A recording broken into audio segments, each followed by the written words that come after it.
जय शिवराय मित्रांनो. तर स्वागत आहे तुमचं आजच्या एका नवीन व्हिडिओमध्ये. तर आजचा आपला व्हिडिओ असणार आहे पेपर संदर्भात. ग्राउंड तर बऱ्यापैकी आपले झालेले आहेत आणि काही जेवढे थोडेफार जिल्ह्यांचे लवकर ग्राउंड झाले त्यांची पेपरची डेट आली होती 15 तारीख. तर आज 14 तारीख आहे मित्रांनो. उद्या आपला पोलीस भरतीचा पेपर असणार आहे. तर जाताना तुम्ही काही गोष्टी ध्यानात घेतल्या पाहिजे मित्रांनो, जेणेकरून तुमचं सिली मिस्टेक होणार नाही किंवा काय प्रॉब्लेम होणार नाही पेपरमध्ये. तुम्हाला जेणेकरून स्कोर वाढला पाहिजे, जास्तीत जास्त तुमचा स्कोर कसा येईल ह्या गोष्टी हे बघण्यासाठी तुम्हाला काही गोष्टी फॉलो करायला लागणार आहेत. तर त्या गोष्टी मी तुम्हाला आज सांगणार आहे. त्या तुम्ही व्यवस्थित जर फॉलो केल्या तर तुमचे जेवढे मार्क येणार आहेत त्यापेक्षा 2-4 मार्क तुमचे नक्कीच जास्त येणार आहेत मित्रांनो. तर पहिल्यांदा मित्रांनो, गरजेचं काय की तुमचा पेपर कुठं आहे त्या जिल्ह्याच्या ठिकाणी तुम्ही आदल्या दिवशी म्हणजे आजच पोचणं गरजेचं आहे. पेपरच्या आदल्या दिवशी तिथं जाऊन जिल्ह्याला पोचणे, त्याच्यानंतर तिथं जाऊन व्यवस्थित राहणे, स्ट्रेस वगैरे काय घ्यायचं ना मित्रांनो. उद्या आपला पेपर आहे म्हणता आज आदल्या दिवशी काय असेल ते आपलं सगळं रीडिंग करून घ्यायचं आणि त्याच्यानंतर दुसऱ्या दिवशी पेपरच्या दिवशी काही वाचायचं नाही आपल्याला. तुम्ही तिथं पोचल्याच्यानंतर पहिलं तुम्हाला जाताना घरून काय घेऊन जायचं मित्रांनो, आपलं जे रेग्युलरचं सामान असते ते. त्याच्यानंतर तुमचे 2 काळे बॉल पेन घेऊन जायचे, जेणेकरून तुम्हाला एकाचा प्रॉब्लेम आला तर एकाचा जर प्रॉब्लेम आला तर दुसरा तुमच्यासोबत असणं गरजेचं आहे. तसं तर काही ठिकाणी पेपरला गेल्याच्यानंतर पेन पण तेच प्रोव्हाइड करतात आपल्याला, पण आपण आपलं घेऊन जाणं गरजेचं आहे मित्रांनो. ते घेऊन जावा. त्याच्यानंतर तुमचं हॉल तिकीटसोबत तुमचा एक ID प्रूफ आणि त्याची झेरॉक्स घेऊन जावा. आणि तुम्ही ग्राउंडला गेल्याच्यानंतर जे हॉल तिकीट घेऊन गेलता, जे तुमचं तिथं चेक करून व्हेरीफाय करून जे दिलेलं तुम्हाला रिटर्न आहे ते पण घेऊन जावं मित्रांनो. कारण की बऱ्यापैकी हॉल तिकीटला त्यांनी मेन्शन केलेलं आहे आणि तिथं सांगितलं पण आहे त्यांनी की तुम्ही ते पण घेऊन या सोबत. जरी नाही लागलं तरी तुमच्यासोबत राहू द्या. ऐन टायमाला तुम्हाला काय प्रॉब्लेम येणार नाही मित्रांनो. बॅगमध्ये राहिलं तर काय अडचण येणार नाही त्याच्यामुळे ते पण घेऊन जावा. आणि मित्रांनो, गेल्याच्यानंतर बाकी काही गोष्टी महत्त्वाच्या आहेत. आणि दुसरं म्हणजे मित्रांनो, तुम्ही गेल्यावरती पेपरला लोड घ्यायचा नाही पहिली तर गोष्ट. कारण की पेपर तुम्हाला चांगला जाणार, तुमचा एवढा जेवढी वर्षभराची तुम्ही मेहनत घेतली त्या हिशोबाने तुमचा पेपर जाणार आहे मित्रांनो. त्याच्यामुळे गेल्याच्यानंतर पहिल्यांदा तुम्हाला एक 10 मिनिटं अगोदर पेपर दिला जातो, एक 5 ते 10 मिनिटं. तुम्हाला ती दिलं आहे तुमचा अर्ज क्रमांक असेल किंवा तुमचं ते क्वेश्चन पेपरचा सेट वगैरे काय असतील ते बाकीचे जे भरण्यासाठी तुम्हाला दिलं जातं तिथं. ते डिटेल भरण्यासाठी 5-10 मिनिटं अगोदर दिला जातो. तर क्वेश्चन पेपरवर तुम्ही गेल्या पहिल्यांदा तुमचं रिजनिंगचं जे असतं ABCDचा आपला पॅटर्न तो लिहून घ्या. तो आपल्याला फायद्याला येतो मित्रांनो.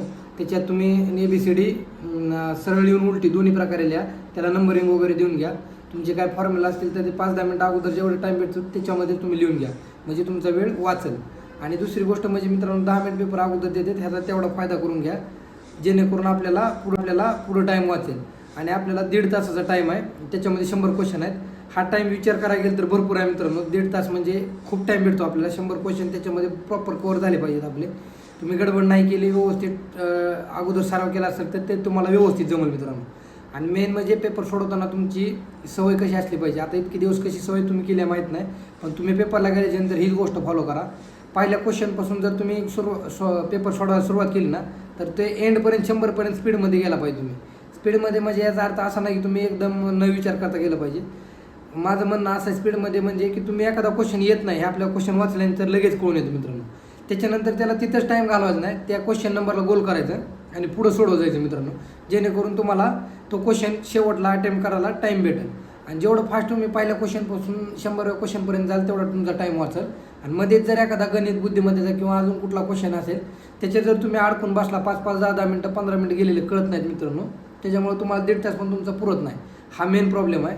त्याच्यामुळे तसं न करता तुम्ही कंटिन्यू पेपर सोडत जायचं. आपल्याला पहिल्यांदा अंदाज आला, हा क्वेश्चन आपल्याला थोडा डाऊटफुल वाटतोय, त्याला क्वेश्चन नंबरला गोल करायचा आणि पुढचा क्वेश्चन सोडवा घ्यायचा.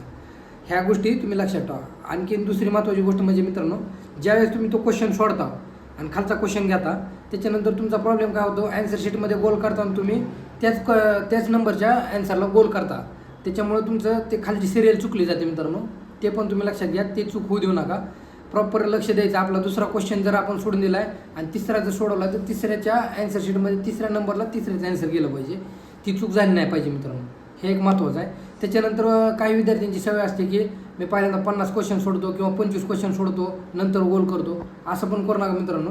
त्याच्या वेळेमध्ये पण तुम्ही इकडचे क्वेश्चन बघून इकडे ॲन्सर करताना ते चुकीचं होतं. खालच्यावर वरचा खाली जातो. 1-2 क्वेश्चन जरी असे सिली मिस्टेकनं गेले तर तुम्ही मेरिटमधनं बाहेर जाता मित्रांनो. त्याच्यामुळे ही काळजी घ्या. क्वेश्चन कंटिन्यू एक क्वेश्चनचं एक उत्तर लिहिलं तरी चालेल किंवा 5 ते 10 क्वेश्चन सोडवायचे आणि त्याचे गोल पटकन करून घ्यायचे. तुम्ही जास्त जर गोल करायचे ठेवले ना तर तुमचा हात अवघडून जातो मित्रांनो. गोल करायला भरपूर टाईम जातो. त्याच्यामुळे तुमचा टाईम पण तिथं जास्त गेला जातो आणि त्याचा तुम्हाला तोटा होणार आहे. ह्या गोष्टी पण महत्त्वाच्या आहेत मित्रांनो. त्याच्यानंतर तुम्ही 1 ते 100पर्यंत क्वेश्चनला जर पोहोचला त्याच्यानंतर तुम्ही रिटर्न यायचं आणि चेक करायचं की आपलं गोल करून ठेवलेले कुठले क्वेश्चन आहेत जे आपले राहिलेले आहेत. त्याच्यानंतर तुम्ही टाईम द्यायचा.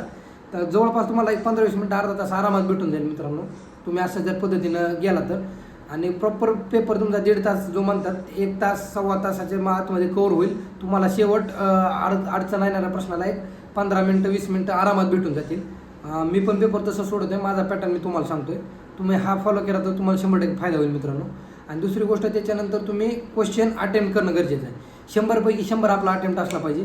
शेवटचे तुम्हाला जे 2, 4, 5 मिनटं उरतील, जरी तुम्हाला शेवटचे 5 मिनिट राहिले तर शेवटला तुम्ही ते सोडवण्याकडे लक्ष कमी द्यायचं मित्रांनो. कारण शेवटचे 1 ते 2 मिनिट राहिलेले असतात ना, त्याच्यामध्ये तुम्ही चेक करा की तुमचे कुठले कुठले क्वेश्चन राहिलेत, त्याचे सर्कल करून घ्या पहिल्यांदा मित्रांनो. कारण की तुम्ही एखादा क्वेश्चन सोडवण्याच्या राड्यात जर 2-4 क्वेश्चन तुमचे गोल करायचे राहिले असतील ना, तर ते तुम्हाला ते मायनसमध्ये जातील मार्क. असं पण आपल्याला मायनस सिस्टीम नाही, त्याच्यामुळे 100पैकी 100 अटेम्प्ट करायचं. शेवटचं 1, 2 नाही तर 5 मिनिट एवढं सेट ठेवायचे फक्त की आपले कुठले क्वेश्चन राहिलेत त्याचा गोल करून घ्यायचा. हे प्रॉपर ह्याच्यासाठी शेवटचा आपला टाईम ठेवला पाहिजे मित्रांनो. आणि पेपरला गेल्याच्यानंतर हायपर अजिबात व्हायचं नाही. ज्यांची पहिली भरती आहे किंवा ज्यांच्या विद्यार्थ्यांची अशी जुनी पण असणारे पण विद्यार्थी हायपर होतात की एवढं ग्राउंड दिलं आहे, एवढं चांगली ग्राउंड दिले, मार्क चांगले आले, तर आता कसं होईल. बिलकुल टेन्शन घ्यायचं नाही. जेवढी मेहनत घ्यायची तेवढी आपण घेतली आहे मित्रांनो, मार्क पण त्या पद्धतीने येणार त्याचे. त्याच्यामुळे तिथे गेल्याच्यानंतर फ्री माइंडनं पेपर सोडवायचा. आणि सोडवताना सिरियल तुम्हाला सांगितले मी तशाप्रमाणे घ्या. पहिल्यांदा तुम्ही घेताना मराठी GK GS घ्या आणि त्याच्यानंतर तुम्ही शेवटला गणित बुद्धिमत्ता ठेवा. कारण पहिल्यांदा स्पीडमध्ये तुमचा माइंड शार्प असतो, 1 क्लिकमध्ये तुमचं म्हणजे ॲन्सर लगेच ट्रिगर होऊन जातं. त्याच्यामुळे तुम्ही प्रॉपर सोडून घ्याल आणि शेवटला तुम्हाला भरपूर टाईम भेटेल गणित बुद्धिमत्ता सोडवायला. ह्या हिशोबाने तुम्ही पेपरला टॅकल करा मित्रांनो. जर काय अजून अडचणी असल्या तर तुम्ही मेसेज करू शकता मला. जर काय वाटलंच तुम्हाला तरी तुम्ही अजून विचारू शकता मित्रांनो. अशा प्रकारे तुम्ही सगळ्यांनी व्यवस्थित पेपर द्या. माझ्याकडून तुम्हाला सगळ्यांना पेपरसाठी हार्दिक शुभेच्छा मित्रांनो. तुमचा सगळ्याचा पेपर चांगलाच जाणार आहे. सगळ्यांना बेस्ट ऑफ लक. व्यवस्थित पेपर द्या सगळ्यांनी. सगळेजण पेपर देणारे ज्यांनी प्रामाणिक मेहनत घेतली आहे ते 100% यावेळेस महाराष्ट्र पोलीस होणार आहेत, लक्षात घ्या. भेटूया आपण पुढच्या व्हिडिओमध्ये. तोपर्यंत आपल्या चॅनलला फॉलो करून घ्या. धन्यवाद. जय महाराष्ट्र.